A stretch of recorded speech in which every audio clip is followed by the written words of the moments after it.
Hello, students. How are you? I'm happy to be with you today, this Thursday, and August 13th.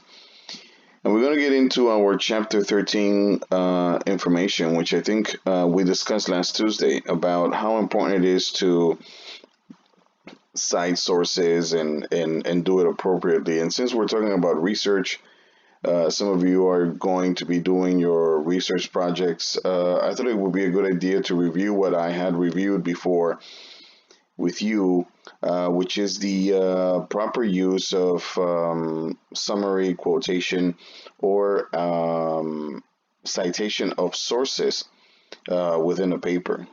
So this is a sample, a draft of a paper that was written about 7 or 8 years ago that I wrote about do successful language speakers help those who struggle to learn and speak English.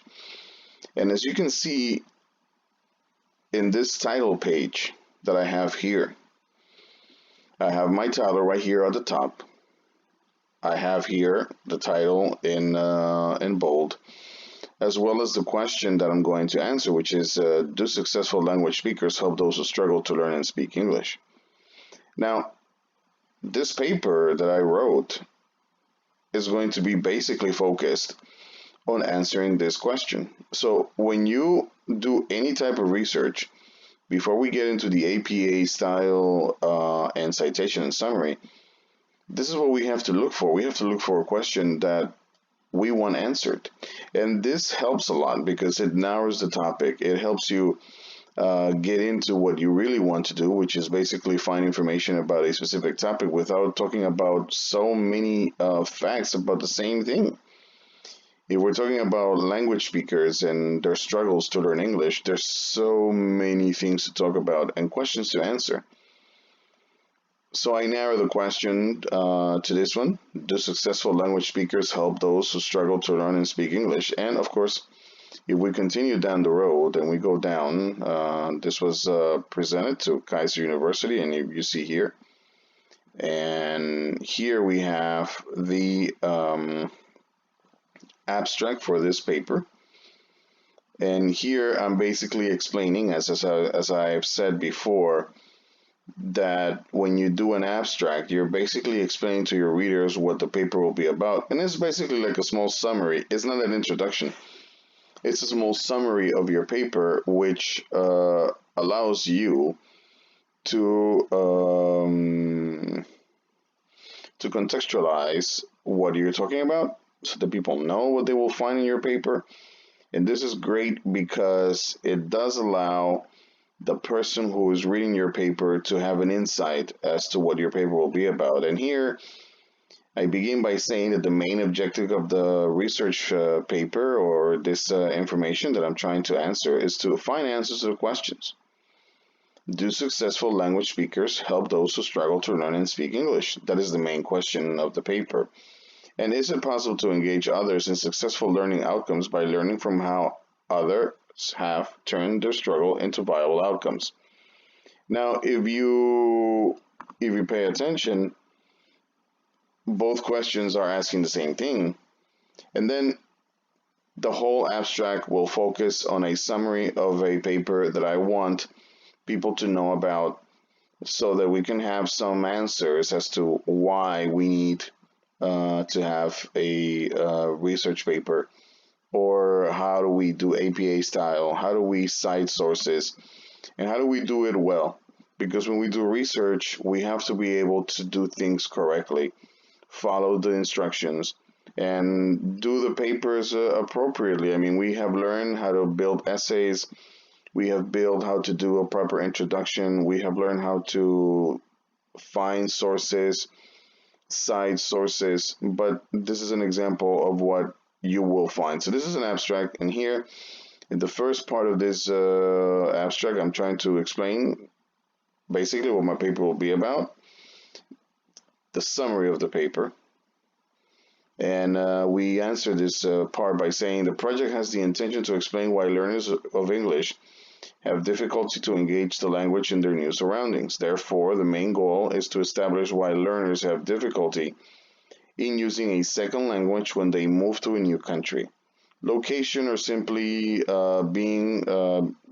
beginning their path of learning a new language when they reach their adult years. The goal will not be only to offer solutions to these questions, but to also offer new ideas as to how we can avoid learners from not practicing the new language they are learning. So, in this factor,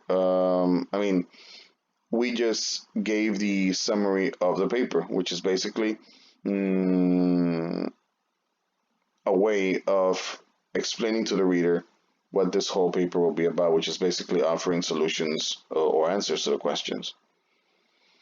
Also, the idea is to offer learners examples of how better their lives could be if they took their learning seriously. Knowing English in the United States is definitely a must in order to succeed, and that is something this project plans to show. So here we have the table of contents, which you have to have in a research paper or any type of research that you do. You have to be able to list your figures, your tables. Chapter 1 should always have an introduction. You should always state the problem, which are basically almost the same. You should always have a background to the problem and your research setting, and we will get into that. When we talk about stating the problem, we explain what's going on. And by stating what's going on, we introduce the problem.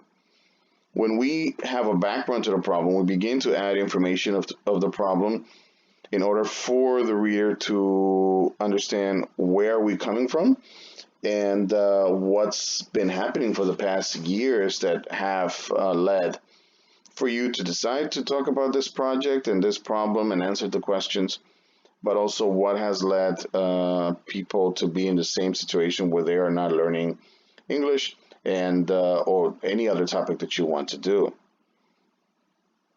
And when we talk about the research setting, we're talking about where did the research take place?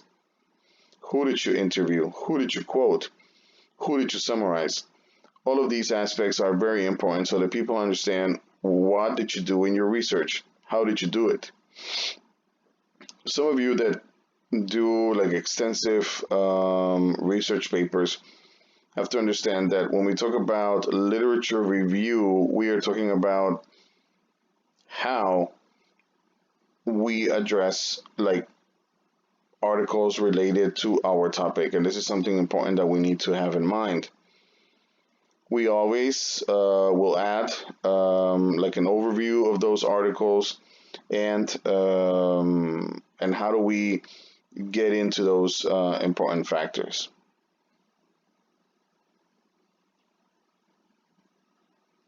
And we continue. Here we have a list of things like a brief overview of some origins of research on phonemic awareness, the importance of early intervention, the acquisition of phonetic awareness skills, etc. What teachers use who do not focus on phonemic awareness, conclusion, etc., etc. And these are just like ways of explaining like some other articles that help your research paper. This whole chapter on literature review, these articles help like support your claim, and these are what we call articles that either go against or for your argument, but they help a lot because then you're able to justify your argument and your position based on a topic that you think is very important, but you don't have all the tools on your hands. So you bring people who have researched similar aspects of your topic and allows you to give the reader more arguments to understand why this problem is so important for you, and obviously for people to understand and for a resolution to come about. Here in chapter 3, for example, and this is just an example, but this is something that you guys should follow. We talk about the research methodology. What did you do? How did you do it? You put the problem at hand, which is basically that people were not learning English. You explain who is the study population, who did you interview, and the possible solutions. Then you have chapter 4, which is basically the description of your results. And then you have a summary of what you found. In this case, you will have a discussion, conclusions, and recommendations. And that's what your paper should be about, basically. And then you're going to have your appendix. I mean, it all depends on what you want to add to this. It all depends, really. If you want to add this, if you don't, but if you have a chart, if you have a table, if you have statistics, etc., those things are important. And then at the end of your paper, you're going to add your references, and this will also help you a lot so that you can fully understand like how you have to organize your paper. And those references are very important. And you can also add a list of figures. It all depends how your research and how extensive it is. And you can like name it if you want, like in this particular sequence. But it all depends of how you undertook your paper. You might have added tables, and you have to put it in the table of contents. And you see this takes about 2 or 3 pages just by numbering and adding what you're going to be doing. And here we get to chapter 1, which is the introduction.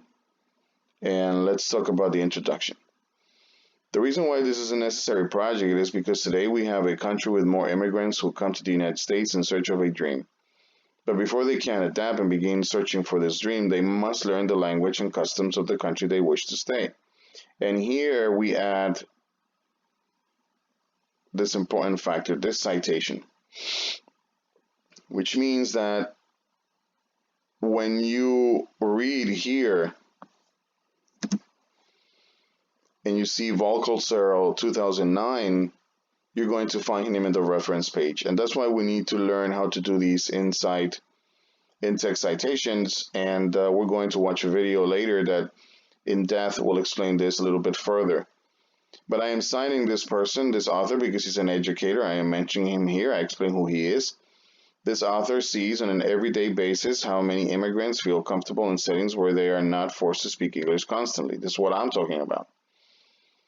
And that creates, has created a sense of not needing to speak English, putting the communities in a state of default. So what happened in this first section here is that I based my opinion not only on what I think, but also what I read and understood from what the author Valkelserl 2009 in his book wrote, which is that the reason why this is a necessary project it is because today we have a country with more immigrants who come to the United States in search of a dream.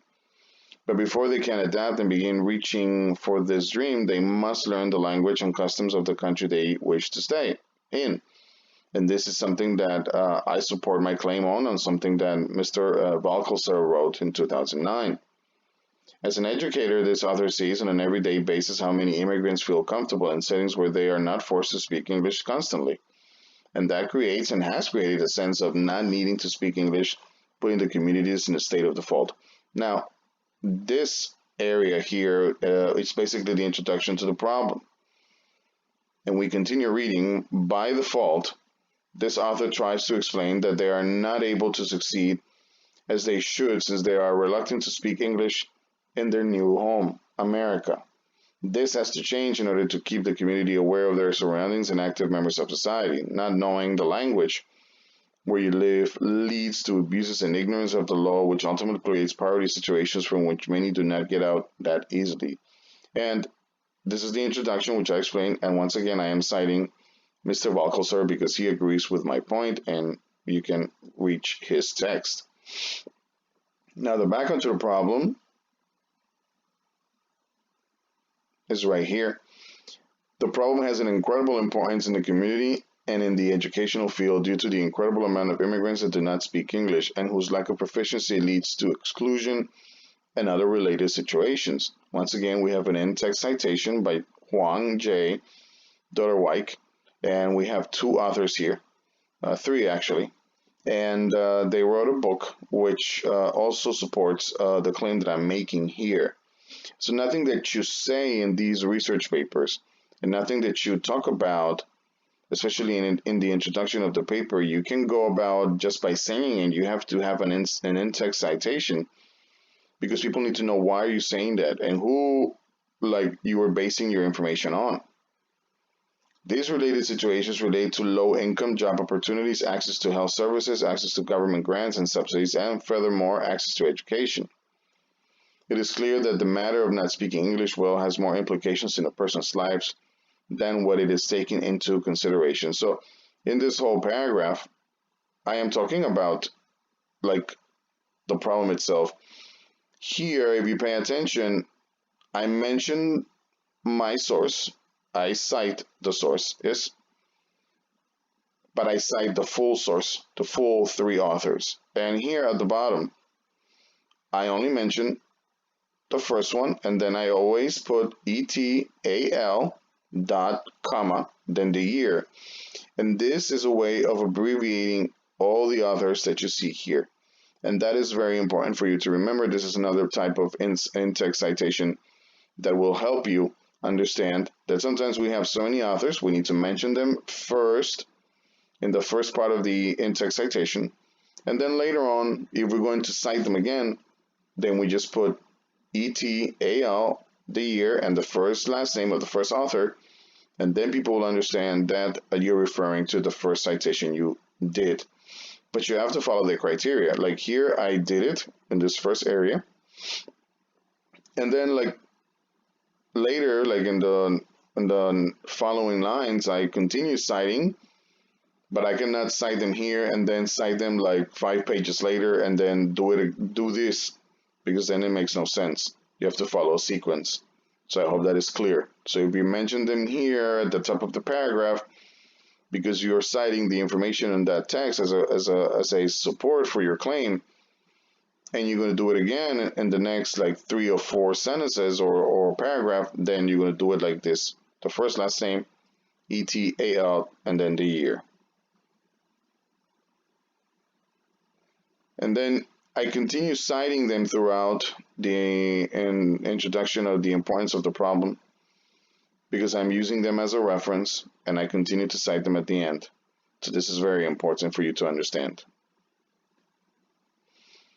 And here we go into the research setting. The research setting will be the United Languages and Media Group campus in Brickell. This is a language school which will provide the perfect scenario to engage in the proposed research. Now, in this context, you have to always explain where you did the research. If you're doing a survey, if you're doing interviews, if you're going to a company, if you're going to a business, and you have to explain what is it that you're going to be doing. If it's a survey, what the survey will involve. If you're going to do like interviews, like I say here, I explain who's going to be interviewed. The age setting will range from 15 to 65 and will focus mainly on local students whose origin is mixed. Nevertheless, most of them come from Latin America and provide the perfect population to undertake this research.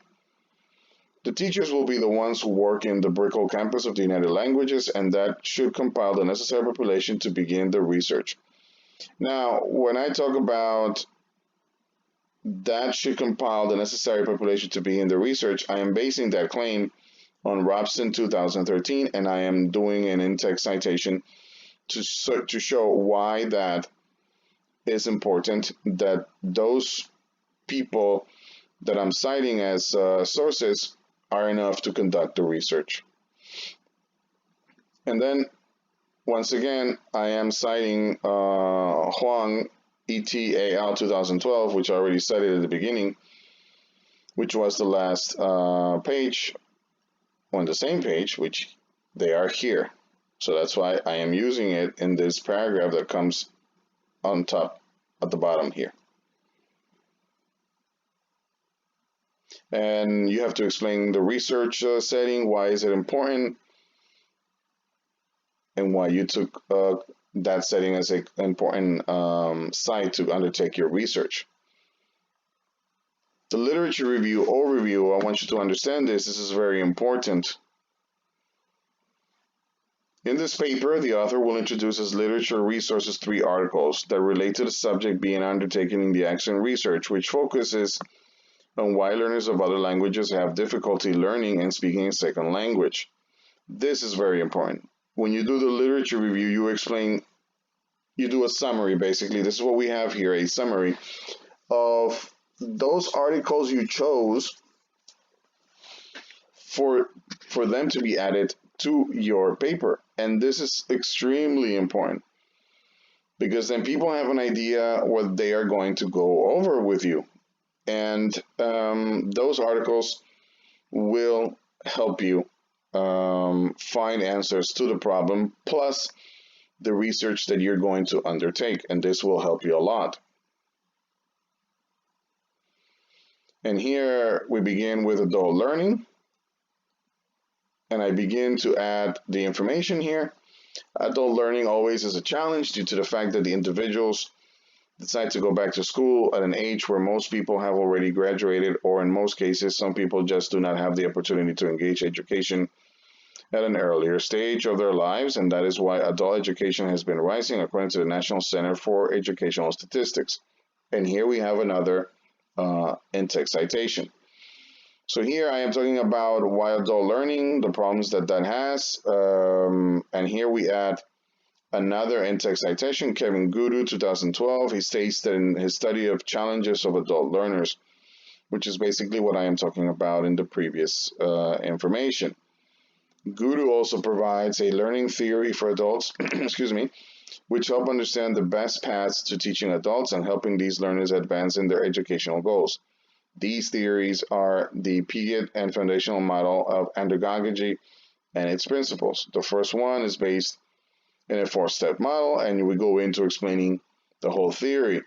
And these are articles that I took as a base to explain adult learning, and they're part of my literature review, and that is something that you also have to add into your paper. And here we have adult English learners. I also explain what that means. I also have articles that support that as part of my literature review because they help support my claim that people have issues learning English and like adapting to their new lives in America. And we continue down and we add a bunch of information that comes from these articles. And here we have successful role models as motivating factors for English learners and blah, blah, blah, blah. And then that continues. Excuse me. So I think that what I'm trying to explain here is that when we do our research, when we do in-text citation, all of these in-text citations, for example here, according to the Journal of Early Childhood Education in 2005, all of these things, like these citations, they're extremely important because they help you give volume and respect to what you're talking about. If you only think that your opinion is important and you're going to put it on a research paper, then unless you're doing some like incredible scientific research, but even then you have to use studies that have been done before to help you come to the conclusion that you're going to come to in that research. So nothing is done alone, and you have to be able to understand that fundamentally, because otherwise you will not be able to have a good research paper. So in a recap of this, we have to be able to have a good topic. We have to be able to answer a question. We have to be able to summarize this in an abstract. We have to be able to have a good table of contents. We have to be able to have a good introduction, statement of the problem, background of the problem.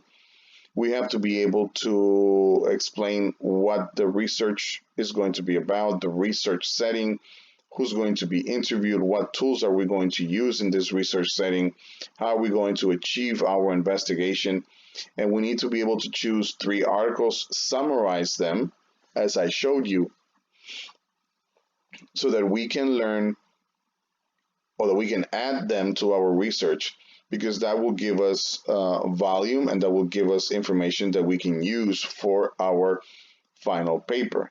But when we do all of these projects like research, it's very different from doing an essay, as you can see, because we have to cite sources. We have to be very careful as to how we organize the paper, because research is not just doing something, because as we spoke before, we cannot plagiarize, we cannot steal the information, we cannot cheat. We have to be able to do it correctly. We have to be able to cite the source. We have to be able to quote the author. And this requires a lot of time, because as we saw from many of the videos that we've seen before, like, this is not about just doing something for doing it. This is about doing something the right way, so that we can actually like have a very good paper. So I hope this helps understand what you have to do. We're going to watch a video about the APA style formatting, texting, citing and quoting, so that you guys know and compare to what we have learned here today. And then you're going to answer a short quiz for today's class.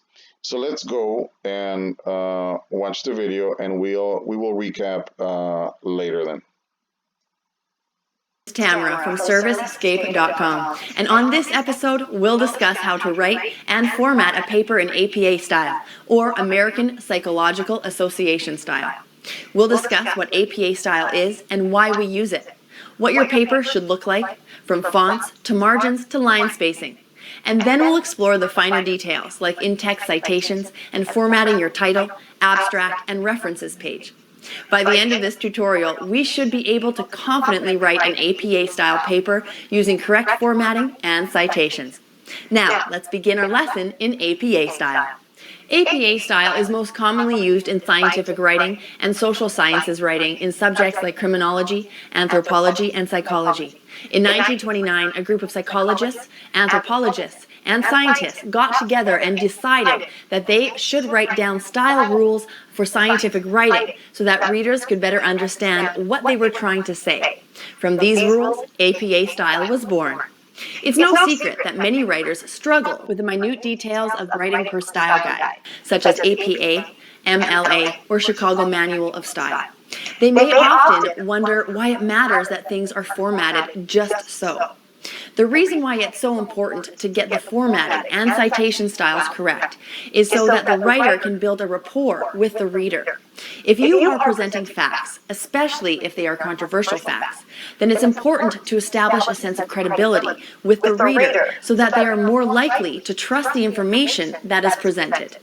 For example, if your research about voting patterns among women between the ages of 18 and 25 has resulted in some new findings, but you chose to use a font that's difficult to read, and your in-text citations are incomplete so that the reader can't check where your facts are coming from, they're not going to be convinced of all the facts that you're writing about. This isn't the desired result for you as the researcher, so it's crucial to get these small details right. Before you begin writing the body of your paper, you should make sure that your paper is formatted correctly. In APA style, you should always write on a standard 8.5 by 11 page using 12-point font, double-spaced with 1-inch margins on all sides. Use an easily readable font.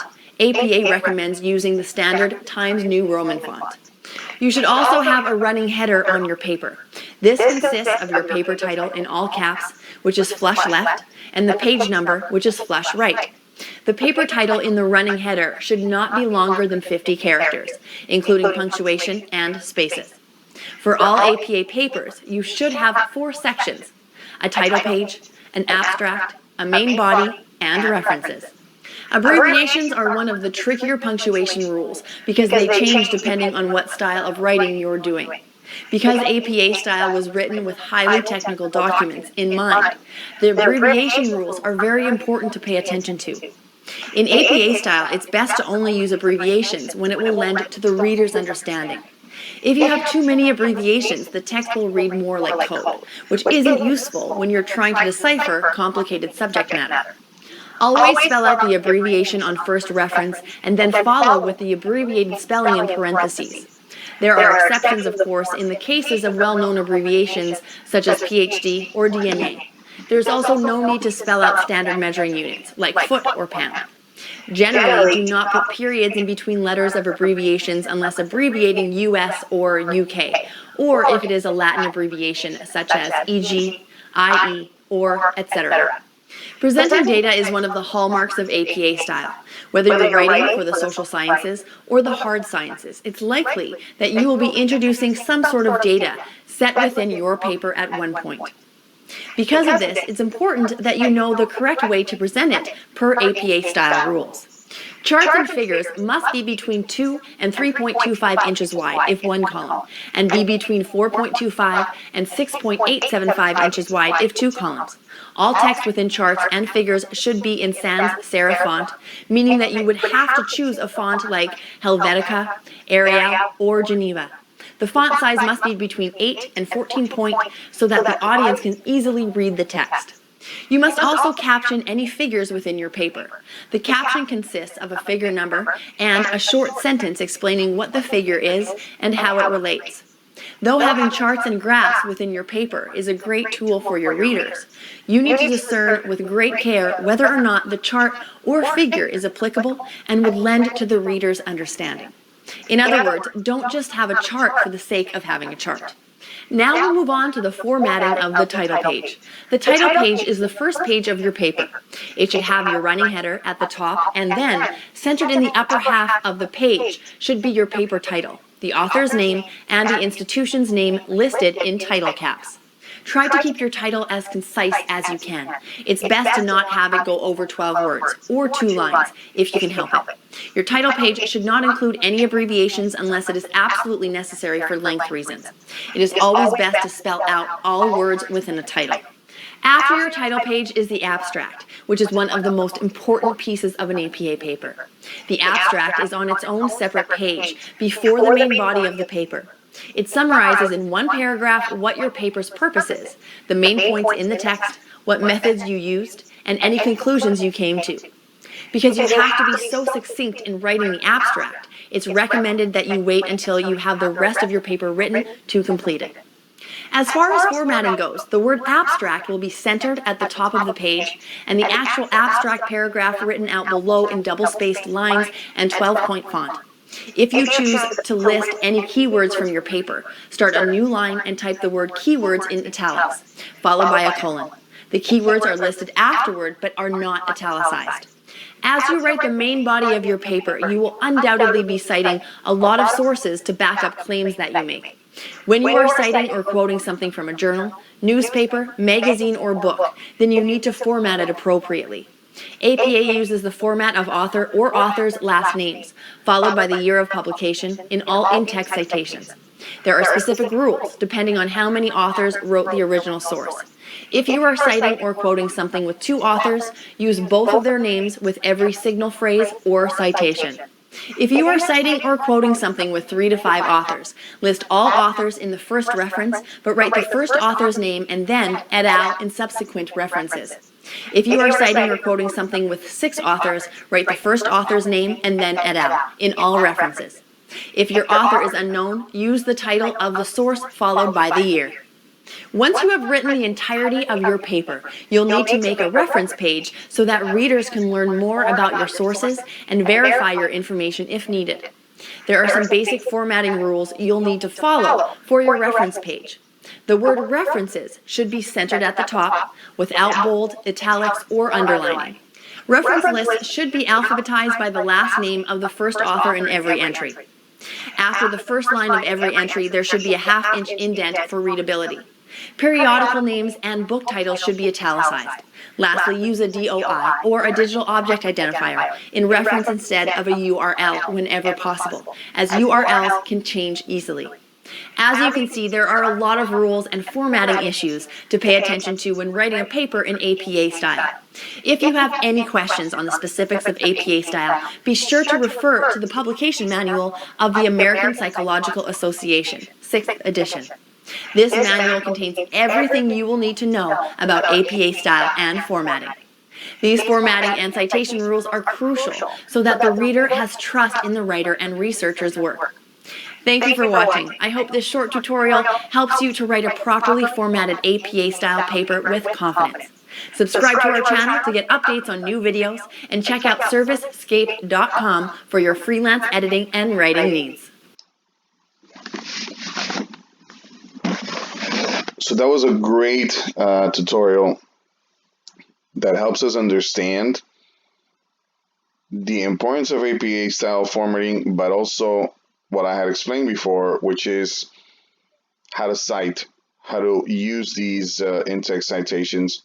And I hope that this in itself explains why we need to do and follow the steps when we talk about research in English, and why it is important to write properly, to prepare properly, to cite the sources, to back up your claim, to provide the right information so that when you are actually presenting this to a professor or to your university, you will not incur in plagiarism, using somebody else's work, which is also terrible, and you will be penalized for this.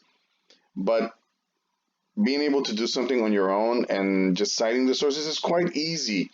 I mean, once you get the hang of it, it's something that helps a lot and makes you part of the conversation, because then you are following the rules, you're giving credit to someone, and this is great stuff, because when you do not do such things, then you put yourself in a situation where you are stealing somebody else's information, and you're just doing something just because you want to get a grade.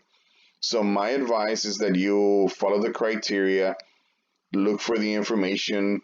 Remember that research means research, investigating, and find ways of doing it in a right way. Like, whatever the topic is, whether it's marijuana, abortion, or I don't know, flying an airplane, any type of research that you want to do in any type of topic, it's always going to be focused on answering a question that needs to be answered.